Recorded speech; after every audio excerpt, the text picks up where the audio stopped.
Chers visiteurs, bienvenue dans mon vlog d'été spécial CRFPA. Comme l'année dernière, je vais te partager mon quotidien, mais cette fois ici au Canada, à Montréal précisément, mais également mes révisions pour l'examen du CRFPA que je passe officiellement en septembre. Si tu veux d'ailleurs, tu peux également me suivre et suivre mes aventures en direct sur Instagram. Dans ce vlog, il y aura souvent 4 protagonistes. Gabriel, mon mari, Buzz, mon petit toutou, Rebelle, mon chat et bien sûr moi. Alors voilà, on a débarqué à Montréal fin juin après un long voyage. Les premiers jours, histoire de se remettre un petit peu du jet lag, on a bien profité pour visiter notre quartier et la ville bien sûr.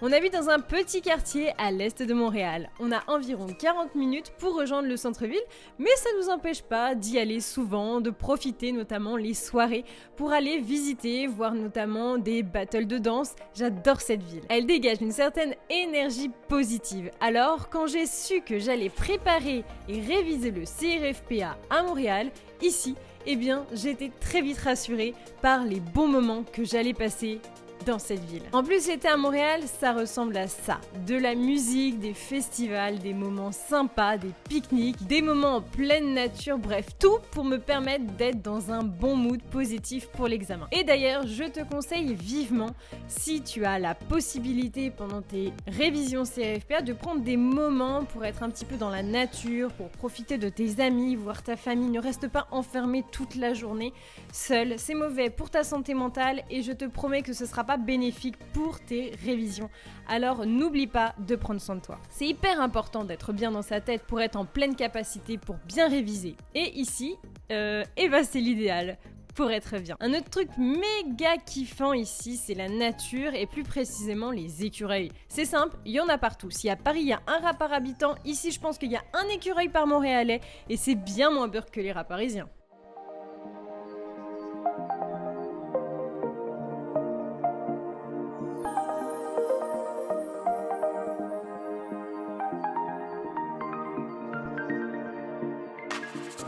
Bon, et ici c'est l'Amérique. Alors, ils voient tout en grand. Les centres commerciaux, la bouffe, la taille de leurs voitures et de leurs camions, j'en parle même pas, mais c'est rien comparé au meilleur lieu du monde pour moi, une salle de cinéma. C'est simple, si je devais donner une définition du cinéma canadien, ce serait un endroit magique, concurrent principal de Disney. Et en plus, le mardi, c'est que 7 $ la place. Alors franchement, pourquoi hésiter ?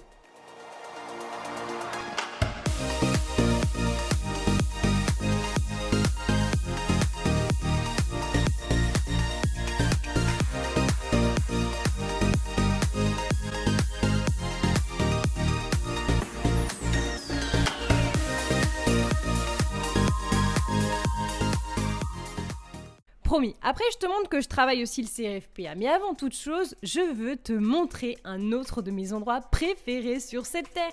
Les restaurants. Moi et la bouffe, c'est une grande histoire d'amour. Mais si tu rajoutes à ça un restaurant panoramique qui tourne sur lui-même, oui, tu as bien entendu, alors là, c'est le paradis.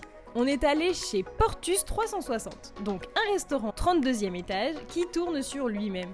C'est assez impressionnant, on a même goûté notre premier homard avec Gabriel. Et oui, on a voulu faire les adultes le temps d'une soirée. C'était sympa, le homard c'est très bon, mais bon, faut pas en faire non plus toute une histoire. Aussi, je sais pas si toi c'est pareil, mais être dans un pays étranger, c'est aussi le kiff de faire les courses pour découvrir un petit peu les habitudes des gens ici, leur nourriture, et on a découvert la vie gastronomique des Montréalais, principalement à base de chips, de céréales et de sauce barbecue. Mais c'est aussi une vie sans vrai fromage. Sérieux ici, si tu veux du fromage, c'est très simple. Tu payes 10 $, soit 7 € environ, pour avoir simplement du boursin ou encore du brie, mais pas du vrai fromage, comme celui qu'on adore chez nous.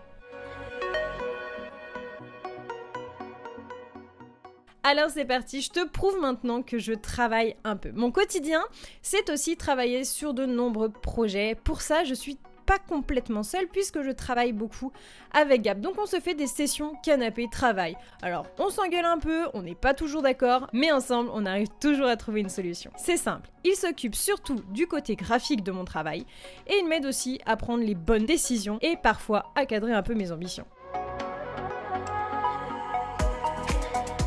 Concernant mes révisions CRFPA, tu le sais, je prépare le CRFPA avec la prépa d'Allos. C'est la deuxième fois que j'ai la chance de travailler avec la prépa d'Allos. Et si je me permets de faire autant de contenu sur cette prépa, c'est certes parce que j'ai un contrat avec eux, mais c'est également parce que je crois vraiment en leur capacité à préparer les étudiants au CRFPA. J'aurais pas mis mon destin du CRFPA entre les mains de n'importe quelle prépa. Et donc, je suis super rassurée de travailler avec la prépa d'Allos. Alors, j'ai suivi la prépa annuelle. J'ai d'ailleurs sorti une vidéo sur toutes mes notes obtenues pendant la prépa annuelle. Et j'ai également le stage d'été que je commence lundi. Alors, mes révisions s'organisent essentiellement en 3 grandes parties. La première, c'est les CRFPA blancs. La deuxième, c'est les corrections de ces CRFPA. Et la troisième, c'est les petits exercices. J'ai débuté ma préparation la première semaine d'avril environ et j'ai enchaîné les CRFPA blancs. Il y avait 8 CRFPA blancs pour la prépa annuelle. J'ai fonctionné de cette façon, chaque semaine, un CRFPA dans chaque matière, donc 4 CRFPA par semaine.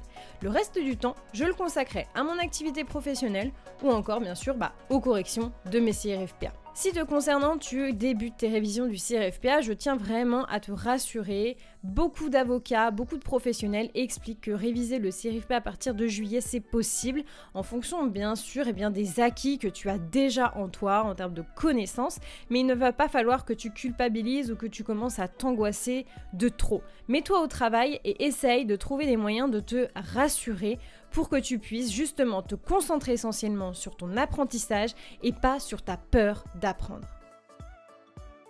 Alors bien que j'ai terminé la prépa annuelle, que j'ai 32 notes, que j'ai eu fait donc 32 devoirs, c'est très difficile encore pour moi de me projeter sur mon niveau. Je commence vraiment à ressentir une sorte de stress de l'examen.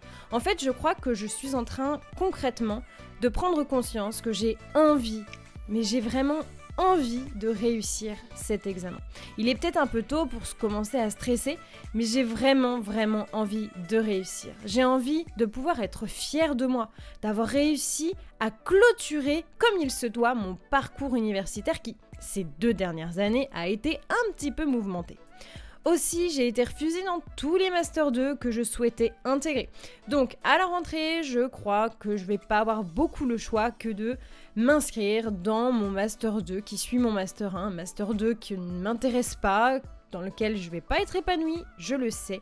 Mais d'après ce qu'on m'a dit, j'ai pas le niveau pour entrer dans un autre Master 2 qui m'intéresserait un petit peu plus. J'ai pas le niveau, j'ai pas des notes suffisantes, je demande pourtant rien de très fou, je demande simplement un Master 2 en droit social. Mais bon, résultat, insuffisant. Je crois aussi que c'est pour ça que j'ai super envie de réussir le CRFPA. En fait, je veux pas que ces mots soient vrais, je veux pas que tout ce qu'on m'a dit sur mon niveau, sur mes résultats insuffisants, depuis ma sélection en Master 1 jusqu'à cette année, soit vrai. Parce que je ne pense pas ne pas avoir le niveau. Je pense surtout qu'avec le travail, on peut tout accomplir. Alors, je ne m'arrêterai pas là et je réussirai. Mais quand, ça, je ne le sais pas encore. Clap de fin.